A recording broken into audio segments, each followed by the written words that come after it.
सांगा साहेब, आता आम्ही बिल मागायला आलो तुम्हाला, कधी देणार आमची बिल सांगा लवकर. म्हणजे सांगा ना आम्हाला. पुढे बोलणार ऐकून घ्या. तारीख म्हणजे आजच होते असं तारीख नसते, पण जेवढं शक्य होते तेवढं लवकर आम्ही देऊन टाकू. 6 महिने झालं साहेब, 6 महिने झाले, पण काय तांत्रिक अडचणी पण असेल, काय माहित आहे सगळ्यांना, आमच्यापेक्षा जास्त मळे नाही पैसे. तुम्ही शेतकरी इथं, आम्ही सुद्धा शेतकरी. मग काय नाही, आम्हाला सुद्धा त्याच्यात लागलंय. तुम्ही काम होते लवकर, काम झालं की आम्ही लगेच आम्ही आता इशारा तुम्हाला 8 दिवसात जर पैसे नाही दिलं तर तुमच्या सर्व संचालक मंडळ असेल. हिप्पुली साहेबांनी आम्हाला 18 तारखेला बिल 100% देतो आश्वासन दिल्यावर आम्ही गेलो. शेतकरी एक जुटीचा अरे आमच्या ऊसाचं बिल बुडवणाऱ्या कारखानदाराचं करायचं काय? ऊसाचं बिल न देणाऱ्या चेअरमनचं करायचं काय?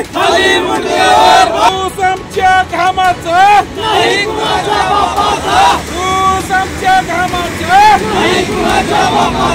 सिद्धेश्वर सहकारी साखर कारखान्याच्या थकीत ऊस बिलाच्या निषेधार्थ रयत क्रांती संघटनेच्या वतीने कुमठे येथील कारखाना गेटवर निदर्शने करण्यात आली. येत्या 8 दिवसात थकीत ऊस बिल शेतकरी सभासदांच्या नावावर जमा करावे, अन्यथा चेअरमनची गाडी फोडण्याचा इशारा देण्यात आला आहे. सोलापूर जिल्ह्यातील पंढरपूर तालुक्यातील साखर कारखान्यांनी 2800 रुपये प्रति टन ऊस बिल दिले असताना सोलापुरातील सिद्धेश्वर साखर कारखाना 1500 रुपये बिल देत असून तेही मागील 6 महिन्यांपासून थकीत आहे. थकीत बिलाची रक्कम येणाऱ्या 8 दिवसाच्या आत शेतकऱ्यांच्या खात्यावर जमा करावी, अन्यथा कारखान्याच्या चेअरमनची गाडी फोडण्याचा इशारा यावेळी आंदोलकांनी दिला आहे. शेतकऱ्याचा ऊस जाऊन जवळ 7 ते 8 महिने झालं. एका बाजूला या सरकारनं कायदा केलाय की 1966 प्रमाणे की ऊस गेल्यानंतर शेतकऱ्याच्या खात्यावर 14 दिवसाच्या आत जर ऊस अदा नाही केलं तर संबंधित साखर कारखाने बँकेच्या 15% व्याजाने पैसे जमा करणे बंधनकारक आहे. परंतु हे महाराष्ट्रातील कुठलेही कारखानदार हे कायदा पाळत नाहीत. ह्याला सरकार पाठीशी घालतंय. आज 7-8 महिने झालं ऊसाचं बिल मिळालं नाही. आज ह्या चेअरमननं 21-22-23 ला 250 रुपये जादा देऊन सांगितलं होतं. 10 लाख टन गाळप केलं, त्यावेळेचं 25 कोटी रुपये राहिलेत.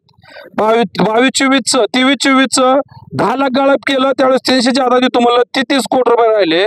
ह्या वर्षीचं आमच्या पंढरपूर, माढा, करमाळा या भागामध्ये कारखानदारांना पहिले उचल 2800 रुपये दिले एका जिल्ह्यामध्ये, आणि हा सिद्धेश्वर कारखाना 1500 रुपये देऊ शकला नाही.